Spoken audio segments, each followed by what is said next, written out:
Chaque année dans le monde, plus de 400 000 km de fils à haute tension sont installés. Assez pour faire 10 fois le tour de la Terre. Mais comment, à partir d'un métal en fusion semblable à un volcan, n'est un fil capable de résister aux tempêtes, au gel et à une tension de plusieurs milliers de tonnes? Que se cache-t-il à l'intérieur de ces veines argentées? Et comment une seule filière peut-elle gâcher des kilomètres de production? Et surtout, quel pays contrôle réellement la majorité du marché mondial des fils d'aluminium? Écrivez dans les commentaires si de tels fils sont produits dans votre pays. Et à la fin de la vidéo, nous vous montrerons ce que même les usines ne montrent pas.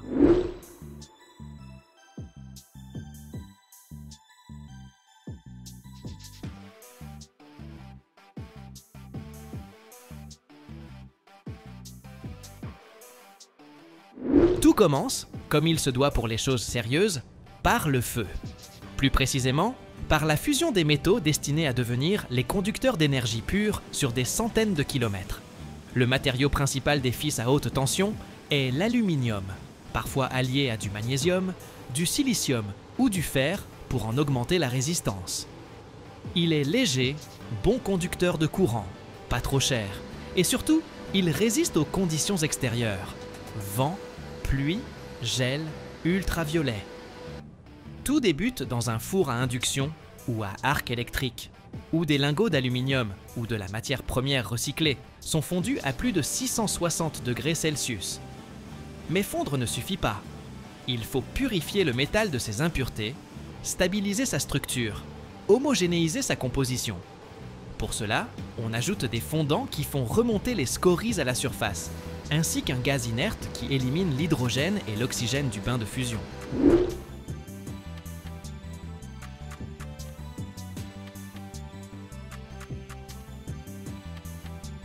L'aluminium chaud est coulé dans des cristalliseurs, où se forme un lingot continu, une longue et épaisse tige de métal, parfois de 20 ou 30 cm d'épaisseur, à partir de laquelle le fil sera ensuite étiré.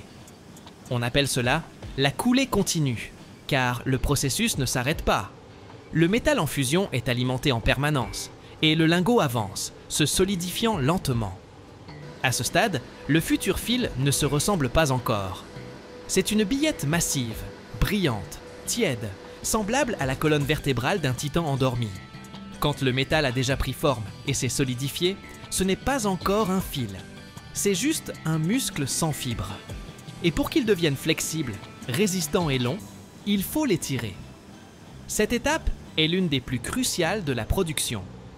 L'énorme lingot d'aluminium, semblable à un tronc d'arbre métallique épais, est progressivement étiré à travers un système de filières, c'est-à-dire des orifices spéciaux au diamètre ultra précis. C'est comme faire passer un corps par des portes de plus en plus étroites, des dizaines de fois. Chaque filière comprime le métal et l'étire en un profil plus long et plus fin.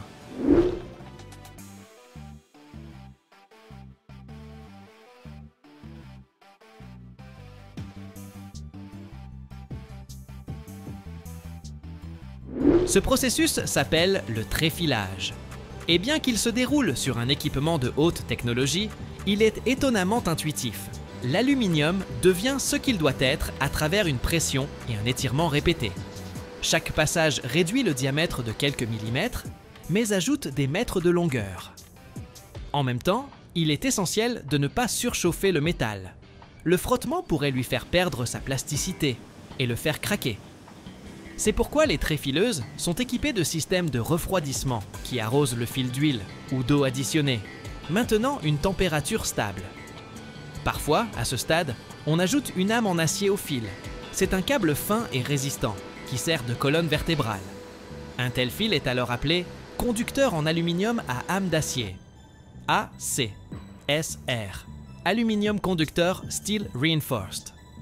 L'aluminium assure la conductivité et l'acier, l'endurance face au vent, au givre et à la tension sur des kilomètres.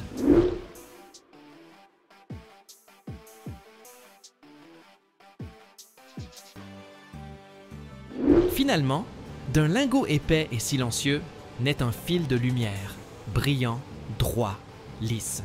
Il passe un contrôle de diamètre, est enroulé sur des bobines, pesé. Et si tout est bon, il passe à l'étape suivante, le torronnage et la formation du câble.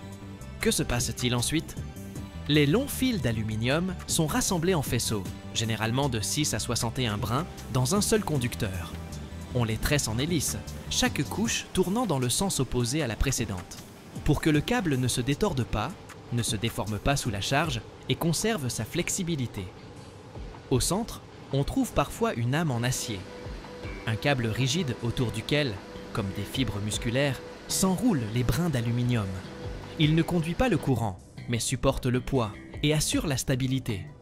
C'est particulièrement important pour les lignes qui traversent des rivières, des champs, des montagnes, quand chaque portée s'étend sur des centaines de mètres.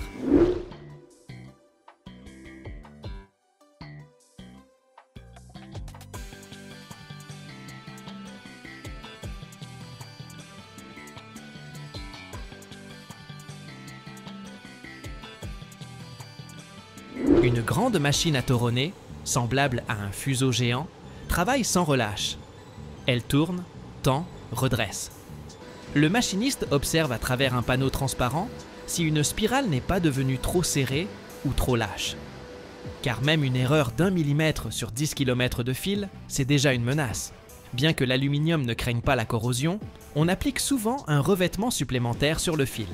Parfois, les fils ont une protection thermique ou une résistance à la surchauffe. On les utilise sur des sections à forte charge où la température du conducteur peut atteindre 150 degrés et plus. Dans ces cas, on choisit de l'aluminium résistant à la chaleur ou des âmes composites en fibre de carbone. Avant que le fil ne quitte la ligne de production, il est soumis à des tests qui simulent tout ce qui lui arrivera au cours de ses années de service.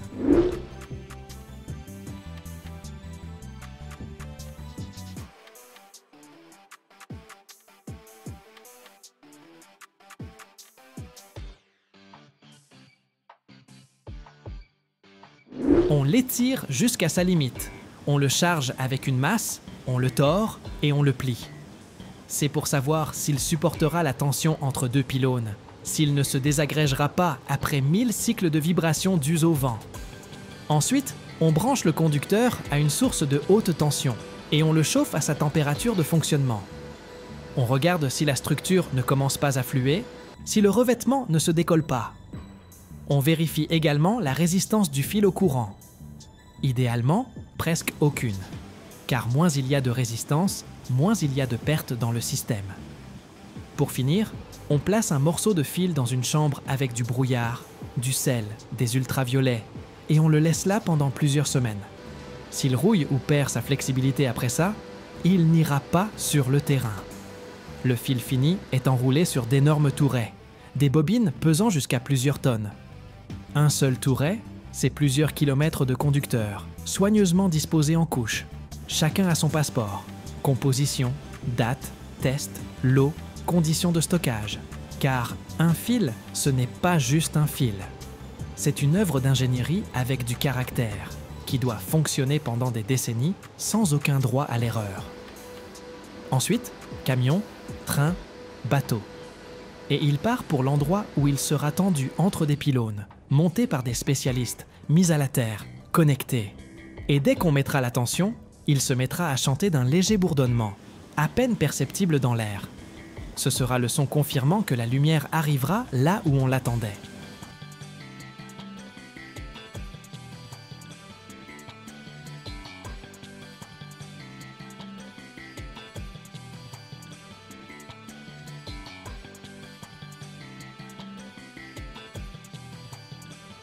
Chaque année dans le monde, plus de 2000 missiles de croisière sont lancés. Mais un seul peut voler à 50 mètres d'altitude, se faufiler sous les radars, parcourir plus de 1600 km et frapper sa cible avec une précision chirurgicale. Son nom? Tomahawk. Mais comment conçoit-on une machine de mort qui pense, voit, décide et ne se trompe jamais? Aujourd'hui, on va entrer dans les laboratoires et les ateliers de pointe, où naît chaque composant de ce missile. Et si tu restes jusqu'au bout, tu découvriras un secret que même les manuels militaires ne racontent pas. Et toi, tu sais si ton pays fabrique des missiles de croisière? Écris-le en commentaire.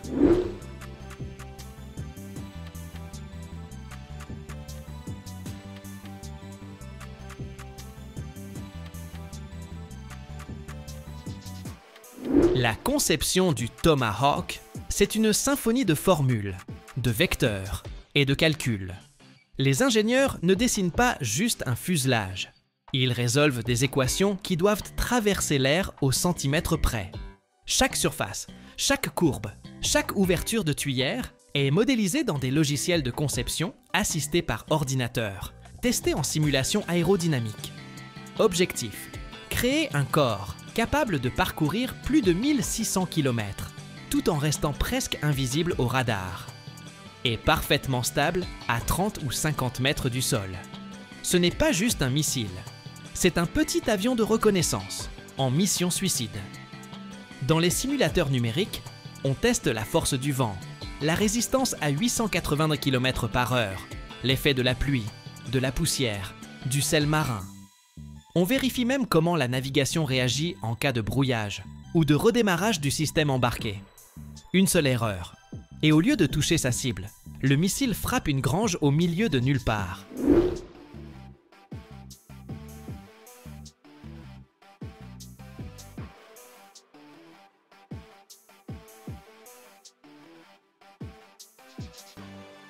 Toutes les pièces, fuselage, électronique, cœur du système, tiennent dans un cylindre de presque 6 mètres de long et un demi-mètre de diamètre.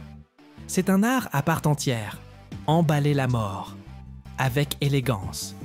Ce n'est qu'après des dizaines de simulations et de lancements virtuels que la fusée passe à la fabrication réelle. Les plans sont alors transmis aux usines, avec équipement de précision et climat strictement contrôlé. Pas le droit à la moindre fissure, ni même un micron de trop. Le corps du missile, un tube de plus de 5 mètres et demi de long, un peu plus d'un demi-mètre de large, est assemblé par sections, à partir d'alliages d'aluminium de haute qualité, parfois enrichis de titane. C'est une structure aérodynamique parfaitement calibrée, conçue pour résister aux vibrations, à la pression de l'air, aux changements de température et même aux explosions proches. Les pièces sont découpées au laser ou par jet d'eau avec une précision de l'ordre du centième de millimètre. Ensuite vient la mise en forme. D'énormes presses hydrauliques plient le métal comme s'il était du tissu. La soudure se fait dans une atmosphère inerte, souvent par des bras robotisés, pour éviter toute particule d'oxygène ou de poussière. Tout se déroule dans des cabines isolées, à température et humidité parfaitement stables. Les techniciens contrôlent chaque heure les micro-fissures par ultrasons, polissent les jonctions, appliquent des revêtements anti-corrosion. Même l'inscription Tomahawk est posée à ce stade, non pas pour faire joli, mais pour marquer le numéro de version, de lot, l'historique du missile. Le moteur? Un turboréacteur compact, le Williams F-107, semblable à celui d'un petit avion, mais conçu pour une précision extrême et une manœuvrabilité hors norme. Pour le construire, il faut des matériaux capables de résister à 1000 degrés Celsius et des machines opérant au millimètre près.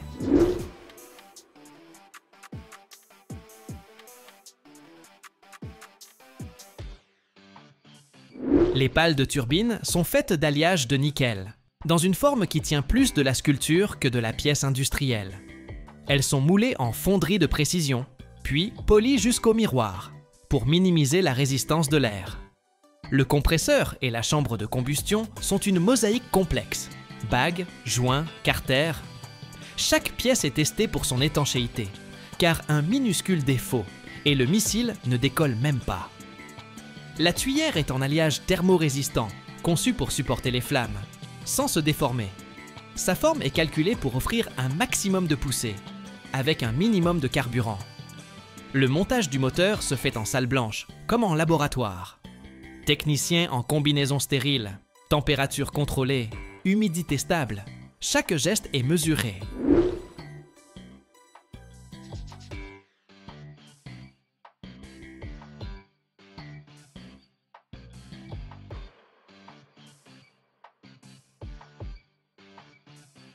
Une fois monté, chaque moteur est testé individuellement dans une chambre spéciale. On y injecte du carburant aéronautique, on lance la séquence et le moteur simule un vrai vol, sauf qu'il reste fixé sur une dalle bardée de capteurs. Les tests durent plusieurs heures. On contrôle la stabilité des tours, la température de la tuyère, la consommation de carburant, les vibrations, même le bruit.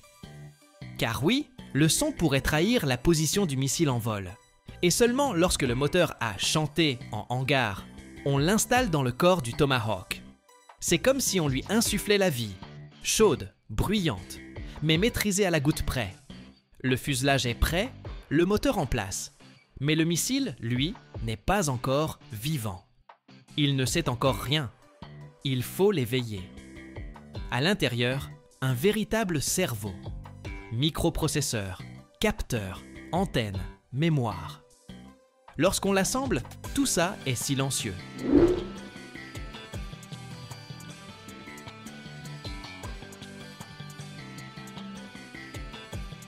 Mais dès qu'elle reçoit sa première impulsion électrique, la machine se réveille. Sa navigation est un ensemble de systèmes combinés. Des capteurs inertiels gardent le cap, même en cas de coupure totale. Le système de géolocalisation corrige la trajectoire sur des centaines de kilomètres. Mais surtout, elle voit. Des caméras analysent le relief.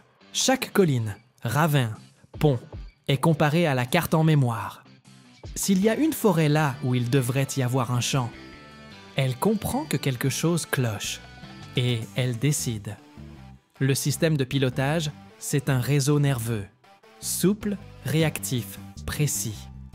Les petits gouvernes et stabilisateurs ajustent chaque angle, chaque montée. Ils ne voient qu'elle, pas la route. Mais ils savent comment voler, comme un funambule dans le noir, sans filet.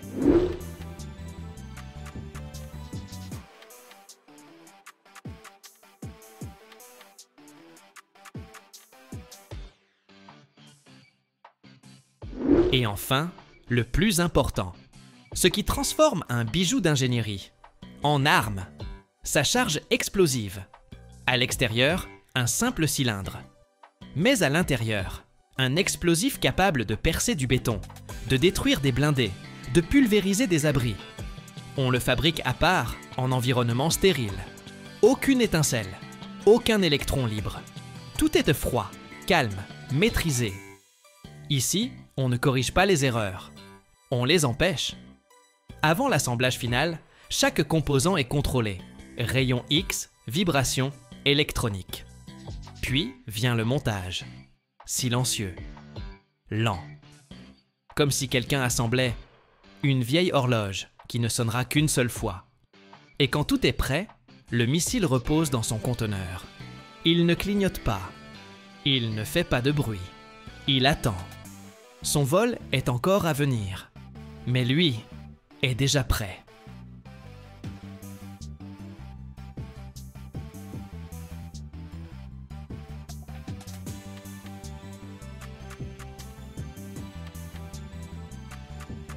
Chaque seconde, dans le monde, plus de 300 mètres de fils émaillés voient le jour. C'est assez pour entourer un gratte-ciel, et il en resterait encore pour un transformateur. Mais tout ne commence pas dans un entrepôt ou un laboratoire, mais avec une tige lourde et brute, un crayon de cuivre de 45 kg. On l'étire, on la presse, on la cuit, et on la recouvre de couches microscopiques d'émail à une température de 500 degrés. Ce n'est pas juste de la production, c'est une bataille pour l'endurance, la flexibilité et la conductivité. Aujourd'hui, tu vas voir comment se forme le système nerveux du monde moderne. Le fil qui transporte le courant, fait tourner les machines et construit l'avenir.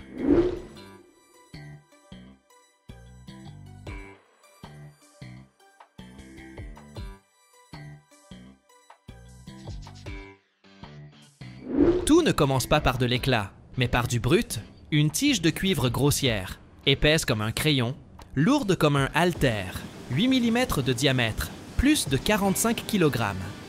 Mais elle est destinée à devenir un conducteur fin et flexible, presque un cheveu, capable de supporter la tension et le temps. Pour y arriver, on étire la tige à travers une série de trous en acier, appelés filières.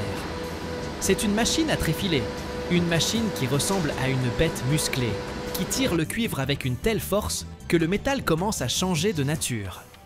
À chaque filière, le fil devient plus fin et plus long, comme un souvenir qui s'étire dans le temps. La température monte. Le frottement est dingue. Sans refroidissement, le cuivre se mettrait simplement à bouillir. Alors, le fil est constamment arrosé d'eau ou de lubrifiant. Le bruit dans l'atelier est tel qu'on a l'impression d'être tombé dans la gorge d'un géant. Mais c'est précisément ici que se forme le cœur de n'importe quel moteur, transformateur ou bobine. C'est ici que tout se joue. Le fil sera-t-il dur et cassant ou flexible et résistant? Car le vrai fil, ce n'est pas celui qui brille, c'est celui qui a tenu bon.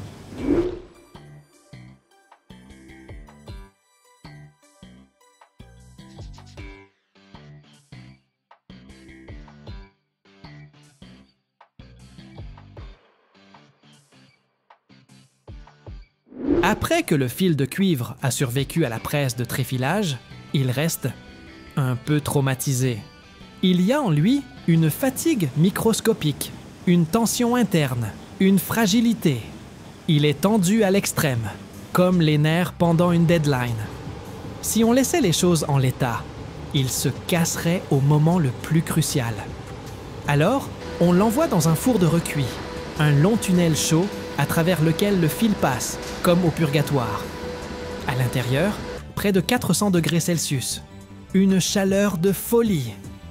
Le four fonctionne à l'hydrogène ou avec un gaz inerte pour que le cuivre ne s'oxyde pas. Car il suffirait que l'air le touche dans cet état et une couche terne et impardonnable apparaîtrait sur sa surface brillante. Le fil est chauffé jusqu'à devenir mou, jusqu'à cette limite où la structure du métal change et toutes les cassures, fragiles au niveau moléculaire, disparaissent. Le cuivre devient malléable, comme une pâte bien pétrie. Il est de nouveau prêt à se plier, à s'enrouler, à transmettre de l'énergie.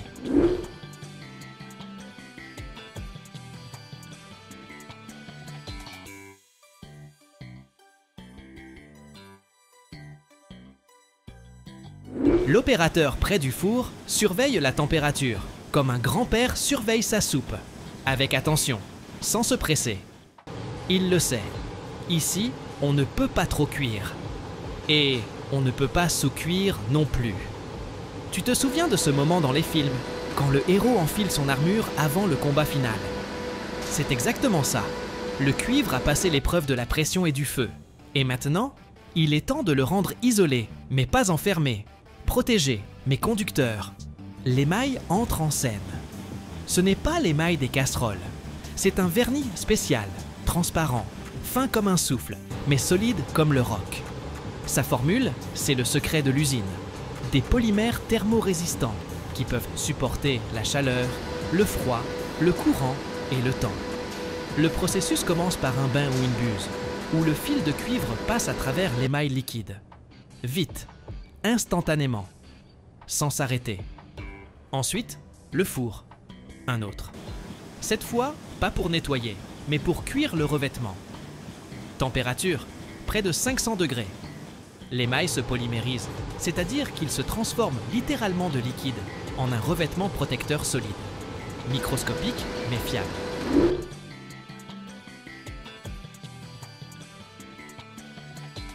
Mais une seule couche, ça ne suffit pas. On répète le processus. Encore un bain, encore un four. Et encore, jusqu'à 15 fois, jusqu'à ce que la couche soit parfaite, sans coulure, sans bulle. Et pendant tout ce temps, le fil se déplace à une vitesse de 50 km/h. C'est comme enrouler du fil sur une bobine à bord d'une Formule 1. Les opérateurs sont devant leur pupitre de commande. Ils regardent des écrans avec une précision microscopique. Un seul reflet suspect, et le lot est défectueux. Un seul défaut microscopique, et le cuivre ne pourra pas supporter le courant dans le moteur d'un avion ou le chargeur d'une voiture électrique. C'est un travail d'orfèvre, mais pour des géants. Car le fil émaillé, ce n'est pas juste un conducteur, c'est le système nerveux du monde. Et chacune de ces couches, c'est comme une promesse que le courant arrivera là où il faut. On a donc un fil fin, parfaitement rond, avec une couche d'émail parfaite. Mais pour l'instant, l'émail, c'est juste du vernis. Il ne sait pas encore ce que c'est que l'endurance. Il est mou, vulnérable. Et le monde de l'électricité ne pardonne pas aux faibles.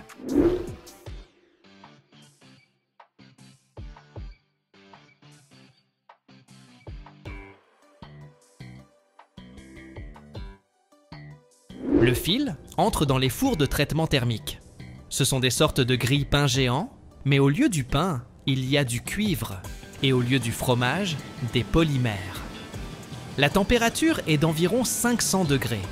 À l'intérieur, une atmosphère contrôlée à la molécule près, souvent de l'azote ou de l'hydrogène, pour empêcher l'émail de s'oxyder ou de changer de structure. Dans le four, l'émail se polymérise complètement. Il devient dur comme du verre, mais flexible. Il devient un bouclier qui ne se fissurera pas à l'enroulement. Il devient une gaine qui supporte la tension, comme un guerrier encaisse un coup. Le four, il est long. Le fil se déplace à travers lui en douceur, avec une précision mathématique. Sur chaque centimètre, son propre microclimat. Le système de contrôle vérifie la température, l'humidité, la vitesse de déplacement. Si on se trompe, ne serait-ce que sur un point, au lieu d'un superfil, on obtient une belle pellicule inutile. Il n'y a pas de fumée, mais il y a de la chaleur. Il n'y a pas de feu, mais il y a un four. Il n'y a pas de bruit, mais il y a de la tension, car c'est le moment même où tout se décide.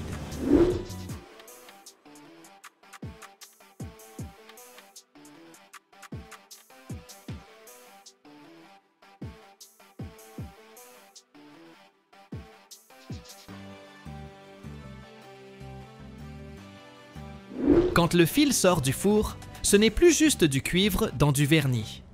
Il est prêt. Prêt pour les bobines des moteurs, des transformateurs, des générateurs. Prêt à être le cœur de n'importe quelle machine qui respire l'électricité.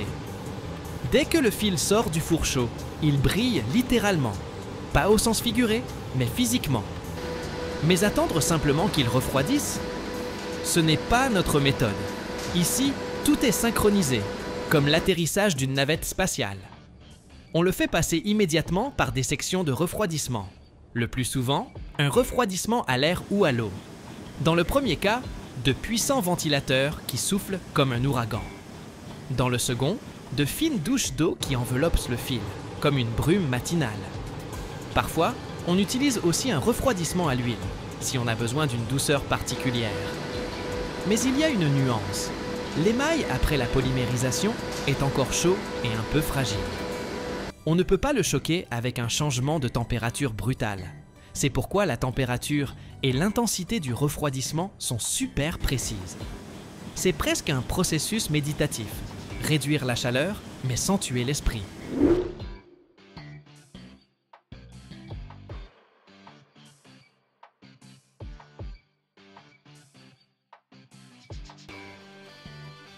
Juste après le refroidissement, la lubrification. C'est comme la touche de brillance finale après le séchage des cheveux. Le fil passe à travers un bain d'huile microscopique ou un système de pulvérisation. Le lubrifiant réduit le frottement lors de l'enroulement, protège contre les rayures et ajoute ce brillant qu'on voit sur les bobines dans les usines. Tout est automatique, sans faux mouvement. Car la moindre négligence, et il faudra jeter le fil. Et ça peut représenter jusqu'à 16 km de fil sur une seule bobine. Des chariots automatiques ou des convoyeurs récupèrent les bobines de la ligne d'enroulement. Certaines entreprises utilisent des bras robotisés qui soulèvent la bobine délicatement, comme un chaton nouveau-né, même si elle pèse 135 kg.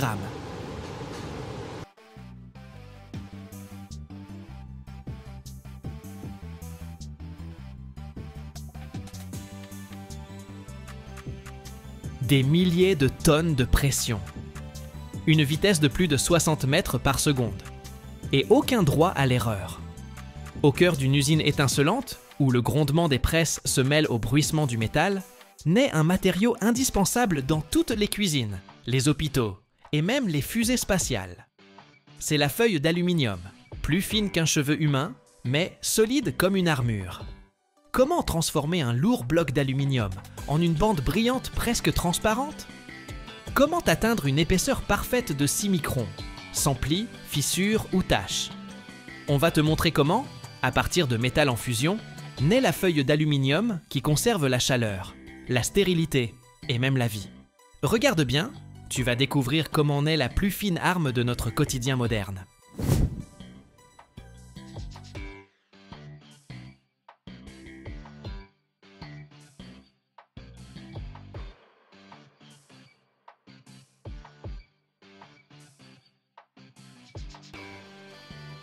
commence avec un métal brillant qui a l'air d'avoir été tout juste sorti d'un lac d'argent des dieux. En réalité, c'est de l'aluminium recyclé, canettes de boisson, vieilles structures, ou de la matière première issue de la bauxite.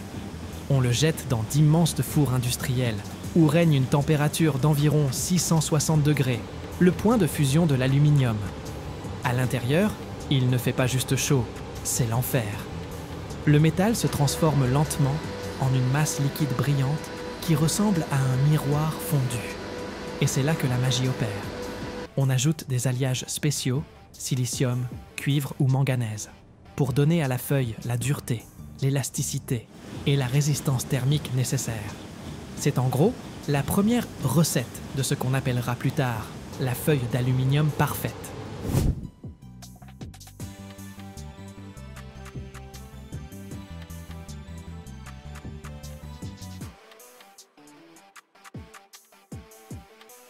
Toute cette masse brûlante est versée dans des poches de coulée spéciales, qui partent ensuite vers l'étape suivante. Mais avant de les laisser passer, les opérateurs prélèvent des échantillons pour s'assurer que la composition chimique est exacte, qu'il n'y a pas d'impureté dans le métal liquide et que la température est parfaite. Ce qui est cool, c'est qu'à cette étape, les systèmes automatisés entrent souvent en jeu. Des capteurs spéciaux contrôlent la température et un logiciel envoie un signal si quelque chose ne va pas. D'énormes fours à induction peuvent contenir jusqu'à 100 tonnes de métal en une seule fois. Une seule de ces coulées, c'est des centaines de kilomètres de futures feuilles d'aluminium. Impressionnant! L'aluminium, brûlant comme le soleil, qui vient de quitter le four de fusion, ne sait pas encore ce que l'avenir lui réserve. Emballage de chocolat, casque d'astronaute ou barbecue de jardin. Mais la prochaine étape est claire, le coulage en lingots, ces gros blocs rectangulaires à partir desquels commencera le voyage vers la feuille d'aluminium.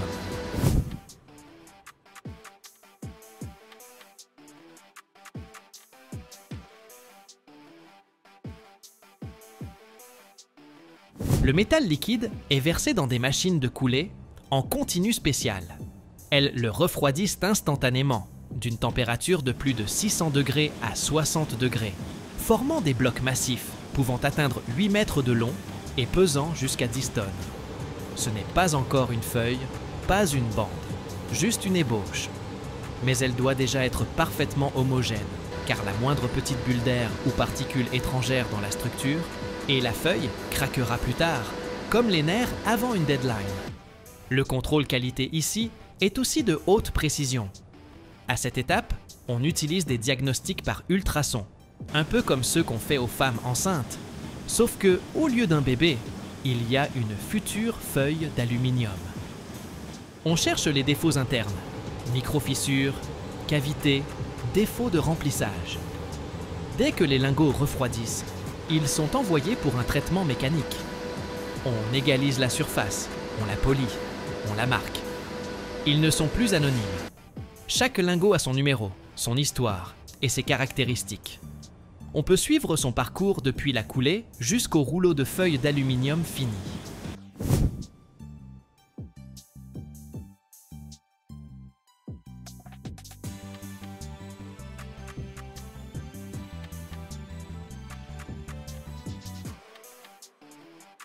Et pendant qu'un lingot part au laminage, un autre est déjà en train de naître. La coulée ne s'arrête jamais, 24 heures sur 24, 7 jours sur 7, sans pause ni jour férié. Car le monde a besoin de feuilles d'aluminium pour cuire les patates au four, conserver les médicaments et dans certains cas, pour réfléchir les rayons du soleil en orbite terrestre. Alors, le géant d'aluminium part se reposer, mais pour très peu de temps. La première vraie épreuve l'attend, le laminage à chaud. Le lingot est chauffé à nouveau, cette fois-ci jusqu'à 400 degrés Celsius. Il n'est pas encore fondu, mais déjà malléable, comme de la pâte à ravioli. Après ça, il passe à travers d'énormes laminoirs, des cylindres d'acier, grands comme une pièce, qui le compressent avec une force gigantesque, transformant le bloc encombrant en une longue bande brillante. C'est un peu comme étaler de la pâte avec un rouleau à pâtisserie, sauf que le rouleau tourne à une vitesse allant jusqu'à 100 mètres par minute. Et la force de pression, c'est des centaines de tonnes.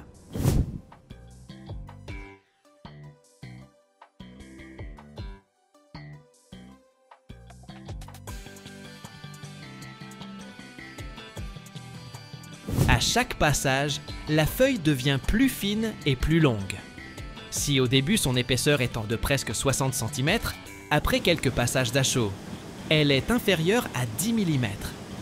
Ce n'est pas encore de la feuille d'aluminium, mais ça ressemble déjà beaucoup à quelque chose de familier. De grandes feuilles brillantes qui refroidissent et sont enroulées en bobines, pouvant atteindre 150 mètres de long. Et tu sais ce qui est génial?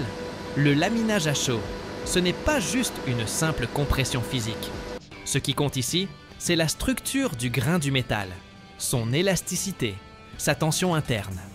C'est pourquoi le laminage est contrôlé par des ordinateurs spéciaux avec des capteurs de température et des mesureurs d'épaisseur laser. Si quelque chose ne va pas, la ligne s'arrête. Les bobines refroidies sont placées dans des rayonnages spéciaux, comme du champagne dans une cave. Là, elles se reposent un peu, évacuant le stress du laminage pour ne pas craquer ensuite à mi-chemin du supermarché.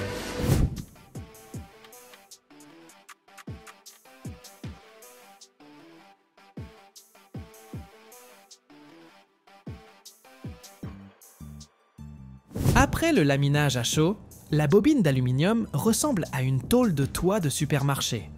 Rugueuse, même si elle brille. Mais tu ne peux pas encore appeler ça de la feuille d'aluminium.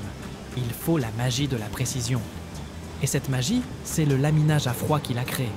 Cette fois, on ne réchauffe pas le métal.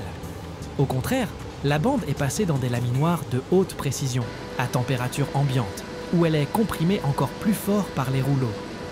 La chaleur n'est pas nécessaire, car après le chauffage et l'étirement précédent, l'aluminium est devenu suffisamment plastique pour se plier sous la force même sans réchauffement supplémentaire. Et c'est là que quelque chose d'incroyable se produit. L'épaisseur diminue jusqu'à 0,2 mm et parfois encore plus finement. C'est 10 fois plus fin qu'un cheveu humain. Imagine qu'une feuille aussi fine puisse être enroulée en une bobine longue de 20 km. Et tout ça à partir d'une seule ébauche.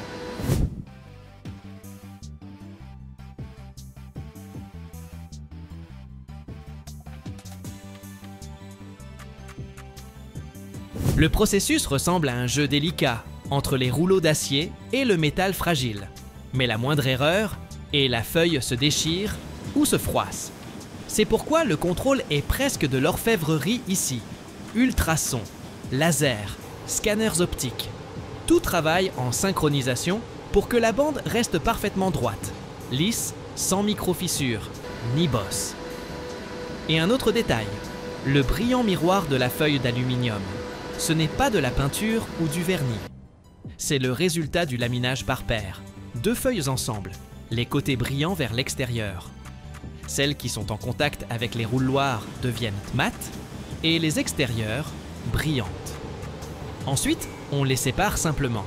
D'ailleurs, c'est précisément dans ce processus que naissent la feuille d'aluminium ménagère, l'emballage pharmaceutique, la feuille pour les yaourts, le chocolat, le café, et aussi la feuille isolante pour l'espace et les voitures électriques.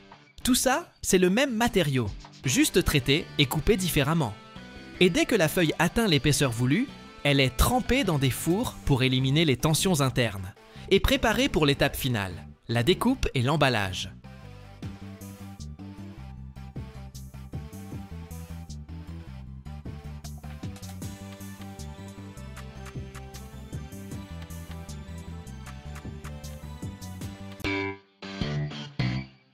Chaque année, plus de 10 millions de tonnes de laine minérale sont produites dans le monde. Un matériau capable de dompter le froid, le feu et même la catastrophe climatique. Vous serez surpris d'apprendre que, pour la créer, on fait fondre des roches, du verre et même des déchets sidérurgiques. Dans cette vidéo, vous verrez comment, à partir de lave incandescente, naît une laine duveteuse, pourquoi elle est plus fine qu'un cheveu, et comment elle empêche l'émission de 200 tonnes de CO2. Mais surtout, nous allons révéler un secret que les fabricants taisent soigneusement. Regardez jusqu'à la fin, vous apprendrez ce que la plupart des gens ne soupçonnent même pas.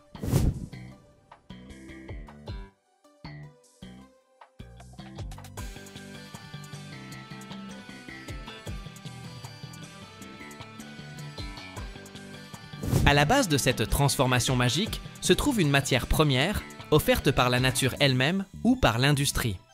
Pour créer la plus connue, la laine de roche ou de basalte, on utilise exclusivement des roches volcaniques, basalte, gabbro, dolomie et calcaire, qui constituent jusqu'à 98% du poids du produit fini. Dans un autre cas, pour la production de laine de verre, les principaux composants sont le sable de quartz, la soude, le calcaire et, ce qui est crucial d'un point de vue écologique, jusqu'à 80% de verre recyclé, calcine. Il existe également la laine de laitier, fabriquée à partir des scories de hauts fourneaux, un résidu de la production métallurgique. Tout commence sur le parc à matières premières, par une préparation minutieuse. Les roches sont concassées et triées pour obtenir des fractions de la bonne taille et une composition minérale idéale. Les composants du futur verre ou de la future roche sont dosés avec une précision d'apothicaire, car c'est des bonnes proportions que dépendent les propriétés clés des futures fibres, leur solidité, leur durabilité et leur résistance à la température.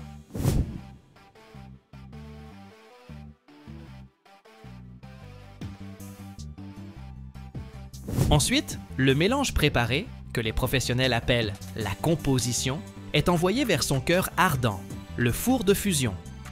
Il peut s'agir d'un cubilot vertical, où la matière première fond sous l'effet de la chaleur dégagée par la combustion du coke, ou d'un immense four à bain.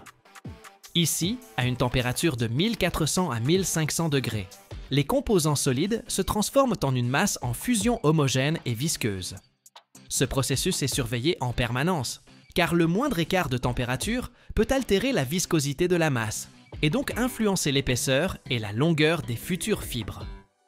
Quand la roche a finalement cédé au feu et s'est transformée en une masse liquide, vient l'étape la plus cruciale et la plus spectaculaire, la fibrillation. La masse en fusion est déversée en un fin filet sur les rouleaux d'une centrifugeuse, tournant à une vitesse folle. Sous l'effet d'une force centrifuge colossale, la masse incandescente est étirée et déchirée en des millions de filaments microscopiques.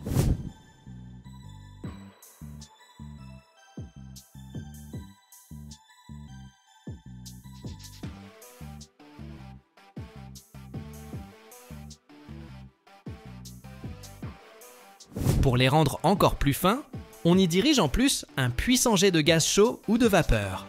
Tout ce processus ressemble beaucoup à la fabrication de la barbe à papa, sauf qu'à la place du sucre, il y a de la roche en fusion. Directement pendant la formation de ces fibres, on y pulvérise un liant spécial, généralement à base de résine sans danger.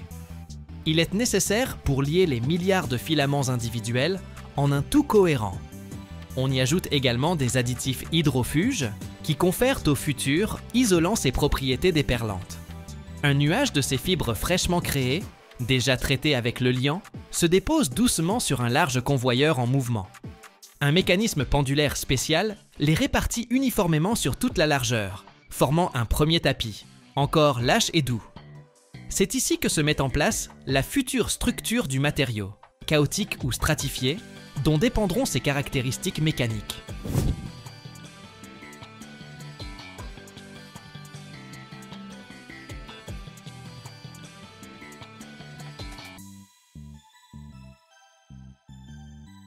Pour que ce tapis duveteux acquiert solidité, élasticité et sa forme définitive, il est envoyé dans une longue chambre de polymérisation. Ici, sous l'effet d'air chaud à une température d'environ 250 degrés, la résine liante durcit, liant solidement les fibres entre elles en une structure tridimensionnelle. L'humidité excessive s'évapore, et de la chambre sort une nappe de laine minérale déjà solide et stable. Après cette trempe à chaud, le matériau a besoin de refroidir. Des ventilateurs y font passer de l'air à température ambiante, le préparant pour l'étape finale. La bande infinie de laine minérale arrive sur la ligne de découpe. Des scies circulaires et des fraises acérées la découpent en longueur et en largeur pour former des panneaux ou des rouleaux de dimensions précises. Les usines les plus modernes utilisent pour cela des complexes robotisés avec découpe au jet d'eau, ce qui assure une précision parfaite et une absence totale de poussière.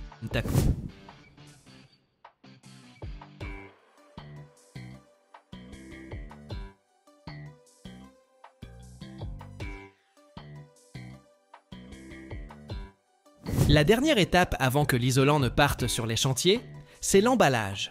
Comme 99% du volume de la laine minérale et de l'air, on la comprime pour faciliter le transport et le stockage. De puissantes machines pressent le produit, réduisant son volume de plusieurs fois, et l'emballent hermétiquement dans un film résistant.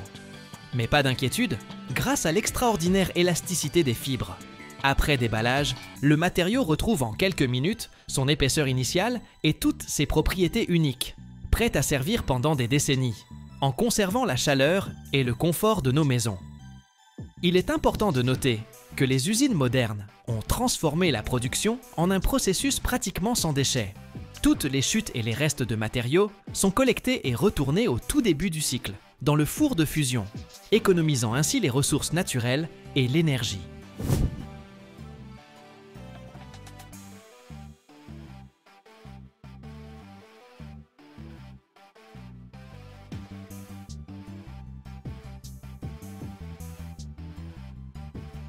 L'ampleur de cette industrie et son impact réel sont impressionnants.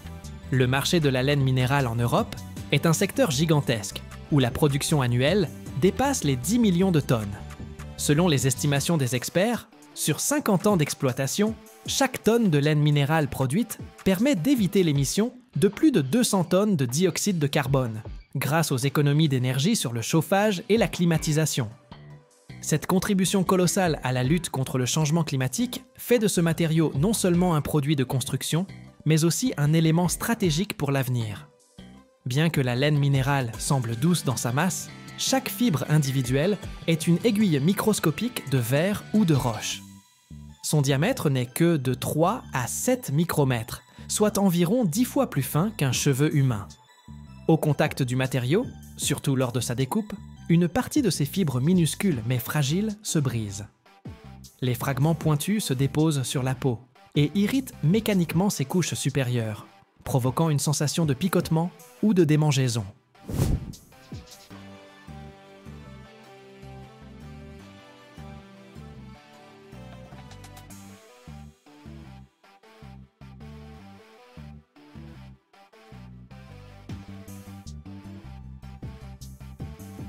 Cette sensation n'est pas une réaction chimique ou allergique, mais une irritation purement mécanique, semblable au contact de milliers d'échardes microscopiques. C'est pourquoi, lorsqu'on travaille avec de la laine minérale, il est nécessaire d'utiliser des équipements de protection individuelle, gants, vêtements à manches longues, lunettes et masques respiratoires. Les fabricants modernes ont considérablement amélioré la qualité de la fibre, la rendant plus élastique et moins cassante. Des liants de meilleure qualité retiennent mieux les fibres à l'intérieur du panneau, ce qui réduit la quantité de poussière et de particules libres. La laine minérale d'aujourd'hui est donc plus sûre et plus confortable à travailler que ses équivalents d'il y a 20 ans.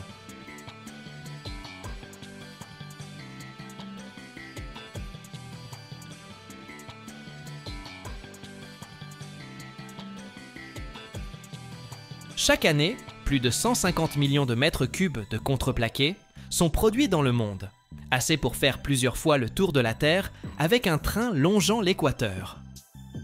Mais vous êtes-vous déjà demandé comment, à partir d'une grume brute, naît une feuille parfaitement lisse qui deviendra une partie de votre table ou de votre bateau? Ce processus ressemble au déroulement magique d'un rouleau de bois, et il cache plus de mystère qu'il n'y paraît. Attendez la fin, car c'est là que nous vous montrerons une étape secrète dont on ne parle même pas lors des visites guidées, et qui change à jamais votre vision du travail du bois.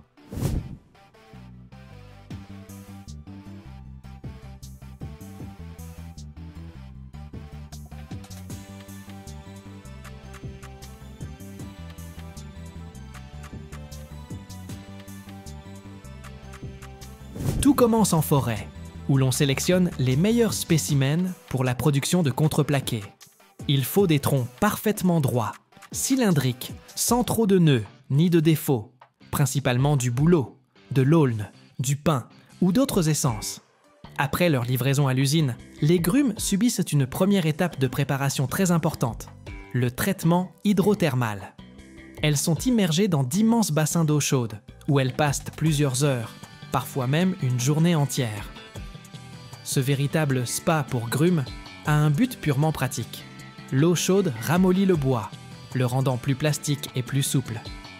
Sans cela, la suite du traitement serait impossible, car le bois froid s'effriterait et se briserait simplement. Après ce bain, les grumes sont acheminées vers une ligne où on les écorce. Des machines spéciales nettoient le tronc rapidement et efficacement, laissant une surface lisse et claire. Ensuite, les grumes sont débitées en billons de longueur standard, prêtes pour l'étape principale de leur transformation.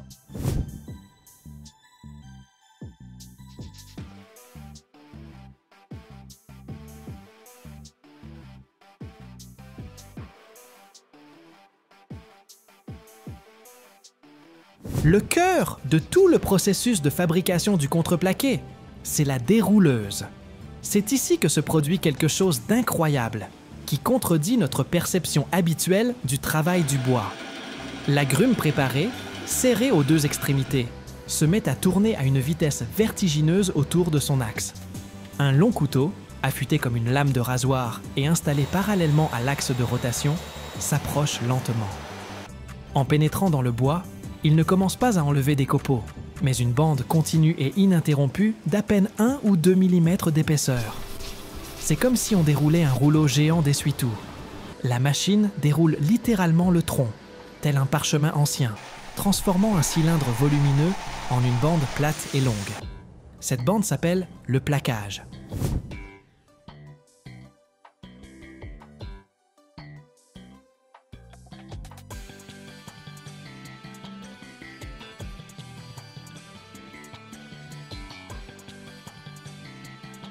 La longue feuille de plaquage avance sur un convoyeur, où des cisailles géantes la découpent en feuilles de taille standard. De la grume, il ne reste qu'un fin cylindre central, appelé le crayon, qui sera ensuite utilisé pour d'autres besoins. Le plaquage fraîchement déroulé est gorgé d'humidité, ce qui est l'ennemi de la solidité et de la stabilité du futur contreplaqué. L'étape suivante, obligatoire, est donc le séchage.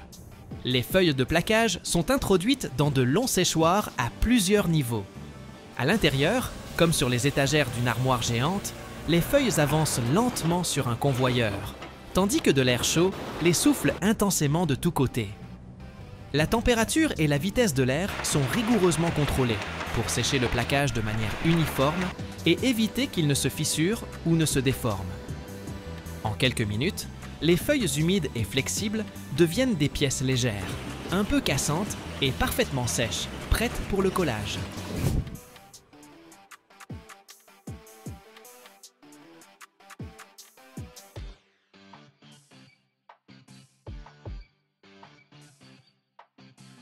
À cette étape, les feuilles de plaquage séchées sont triées par qualité. Elles passent ensuite dans une encolleuse. Des rouleaux spéciaux, immergés dans un bain de colle synthétique, généralement à base de résine, phénol-formaldéhyde ou urée-formaldéhyde, appliquent sur une face d'une feuille sur deux un film uniforme et collant. Ensuite commence le processus de formation du paquet. On pose une feuille de plaquage sèche sur une table. Par-dessus, on place une feuille enduite de colle. Et c'est ici que réside le grand secret. Chaque feuille de plaquage suivante est posée de manière à ce que la direction de ses fibres soit perpendiculaire à celle de la précédente. Si les fibres de la première feuille sont dans le sens de la longueur, celles de la deuxième sont dans le sens de la largeur, celles de la troisième à nouveau dans la longueur, et ainsi de suite. Cette structure croisée est la clé de la résistance du contreplaqué. Elle paralyse la tendance naturelle du bois à se fendre le long des fibres et répartit la charge uniformément sur toute la surface de la feuille.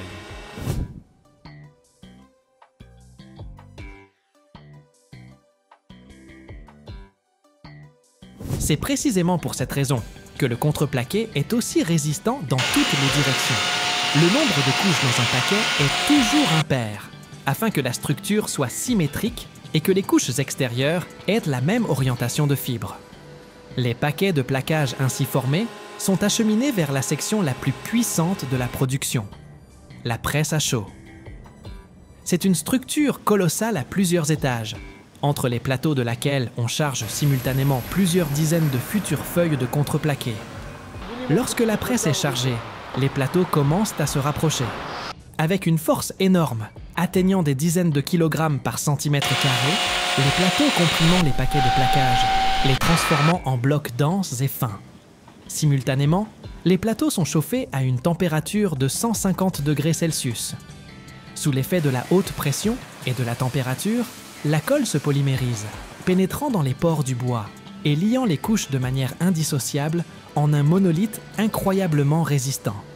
Le processus de pressage dure quelques minutes, après quoi naît le panneau de contreplaqué fini.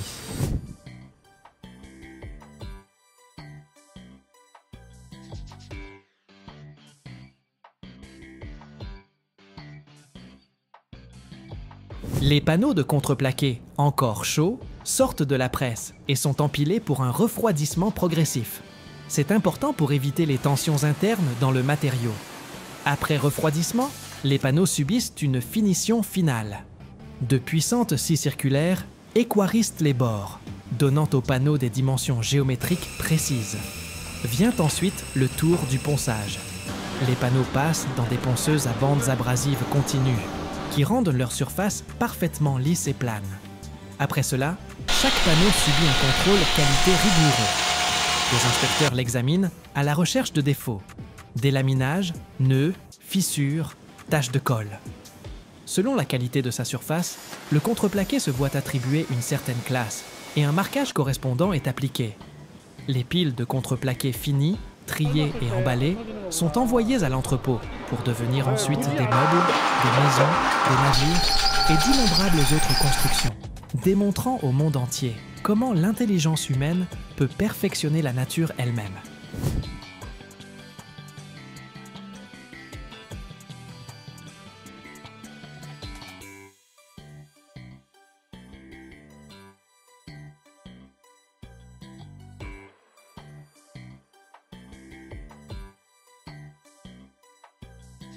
L'échelle mondiale de la production est également impressionnante.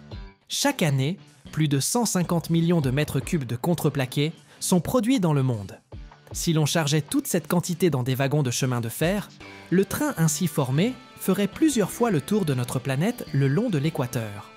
Le crayon, qui reste après le déroulage du plaquage, est un exemple frappant de la manière dont la production moderne vise le zéro déchet. Ce n'est pas un déchet, mais une matière première précieuse, pour laquelle il existe plusieurs voies de valorisation bien définies. Son destin dépend de son épaisseur et de la qualité du bois.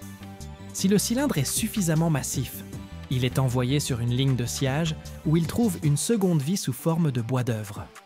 On en découpe de petites planches et des tasseaux, parfaits pour créer les structures invisibles mais robustes des canapés et des fauteuils, les pieds de chaises, les éléments de lit d'enfant ou les palettes en bois.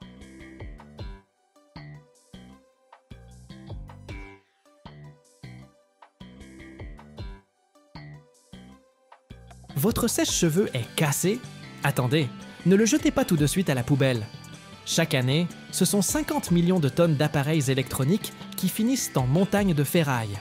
Le plastique de votre vieux sèche-cheveux mettra 500 longues années à se décomposer, pendant que le plomb et le chrome toxique, eux, empoisonneront lentement la Terre. Mais, et si on vous disait qu'à l'intérieur, il n'y a pas que du danger, mais aussi de l'or, du vrai?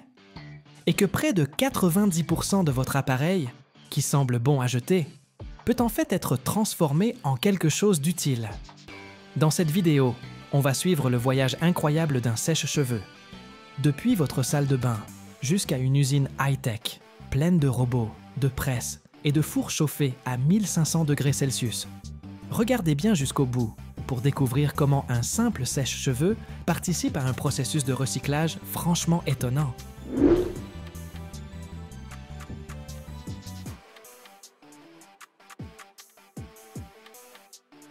Alors, un sèche-cheveux contient plusieurs composants dangereux. Les éléments chauffants, et les fils par exemple, peuvent contenir du nickel, du chrome ou des soudures au plomb. Tout ça, ça pollue l'environnement. La carte électronique, elle, abrite des circuits intégrés, des résistances, des transistors. Et dedans, on peut trouver des traces de métaux des terres rares. Le plastique aussi. Il n'est pas toujours adapté au recyclage. Du coup, si vous jetez votre sèche-cheveux dans la poubelle classique, il finira en décharge. Là-bas, le plastique commencera à se décomposer. Ça peut prendre entre 100 et 500 ans. Et les métaux lourds risquent de contaminer l'environnement. Heureusement, on peut déposer les vieux sèche-cheveux dans des points de collecte spéciaux pour l'électronique. Dans beaucoup de villes, il existe des centres de récupération des déchets électroniques, où l'on reprend gratuitement les appareils électroménagers pour les recycler. On peut aussi rapporter l'appareil en magasin quand on en achète un nouveau. Dans certains pays, les magasins d'électroménager sont tenus de reprendre les vieux appareils pour s'assurer qu'ils soient recyclés.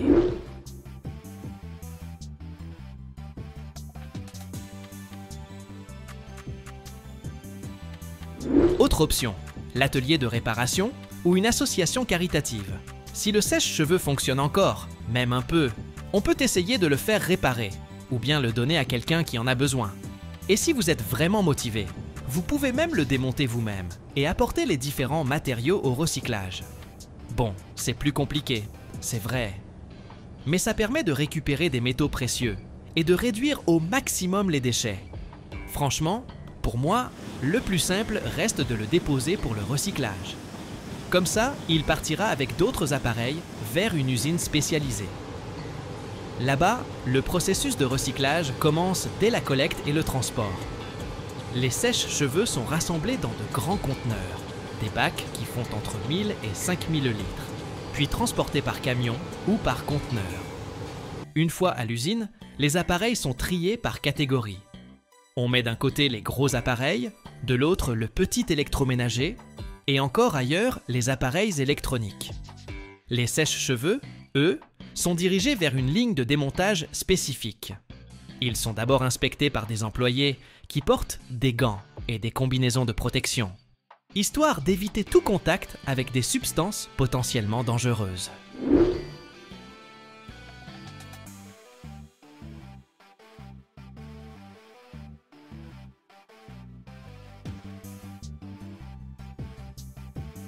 Après ça, c'est parti pour le démontage mécanique.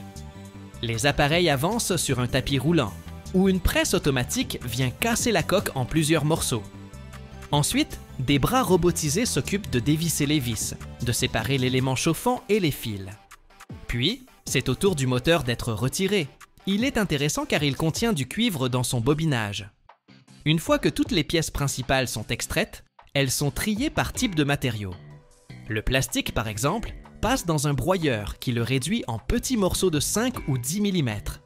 Ensuite, il est nettoyé et refondu pour fabriquer de nouveaux objets. Les parties métalliques, comme les fils de cuivre ou l'élément chauffant, sont envoyées dans la fonderie. Là, la température grimpe jusqu'à 1200, voire 1500 degrés Celsius. Les métaux ainsi récupérés serviront à fabriquer de nouveaux appareils électriques. Quant à la carte électronique, elle est broyée, puis traitée avec des solutions chimiques spécifiques pour en extraire les matériaux de valeur, comme l'or, l'argent et le palladium.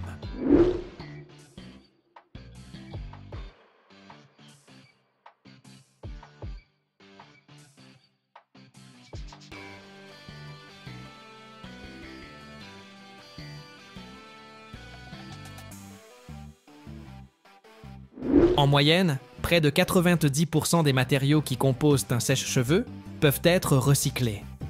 Le cuivre retourne dans l'électronique et les câblages. L'aluminium et l'acier sont réutilisés dans l'industrie automobile ou le bâtiment. Et le plastique recyclé peut tout à fait redevenir la coque d'un nouvel appareil. Les parties qui ne peuvent pas être recyclées, elles, sont dirigées vers un centre d'enfouissement sécurisé ou sont incinérées dans des conditions très strictes. Alors, qu'est-ce qui n'est pas recyclable exactement? Eh bien, certains types de plastique, comme les plastiques thermodurcissables, vous savez, ceux qui ne fondent pas et ne peuvent donc pas être remodelés. Il y a aussi les résidus de colle, de mastic et de résine. Souvent utilisés dans l'assemblage du sèche-cheveux, ils peuvent contenir des produits chimiques nocifs. Les circuits intégrés contenant des impuretés de métaux lourds ou les pièces qui sont imprégnées de substances toxiques. Ça non plus, ça ne se recycle pas. Et c'est pareil pour les restes de matériaux isolants, car ils peuvent contenir des substances cancérigènes impossibles à traiter pour le recyclage.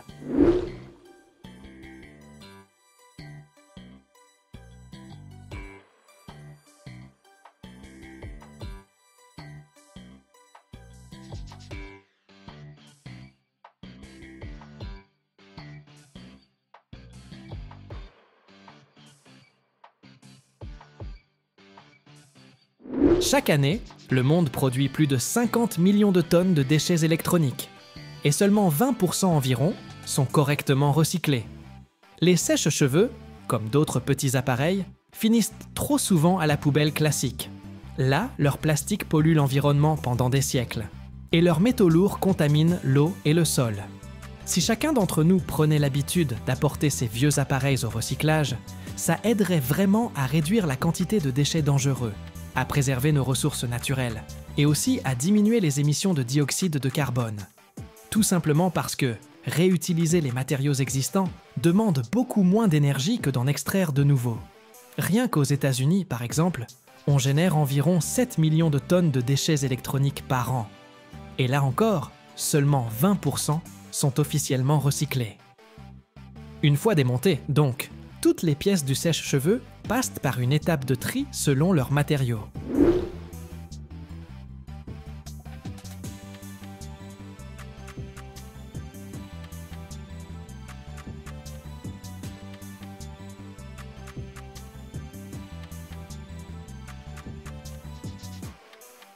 Les composants métalliques. On parle ici des fils de cuivre, des pièces en aluminium ou en acier de la coque, de l'élément chauffant, atterrissent dans des conteneurs dédiés, avant d'être broyés. Le cuivre est ensuite séparé grâce à des techniques magnétiques et électrostatiques. Puis il part à la fonderie, où il fondra à 1084 degrés Celsius.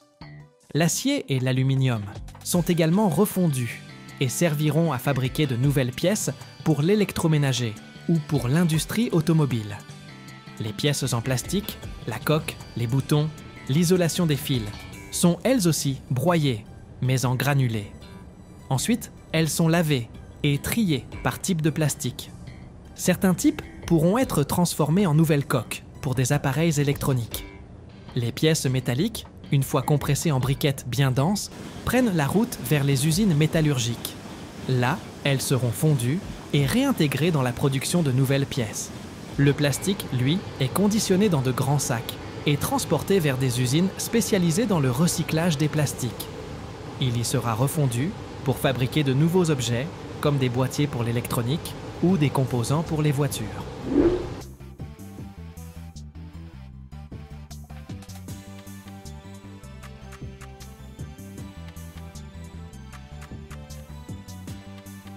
Le transport des composants toxiques et des résidus non recyclables, eh bien ça, c'est une autre histoire.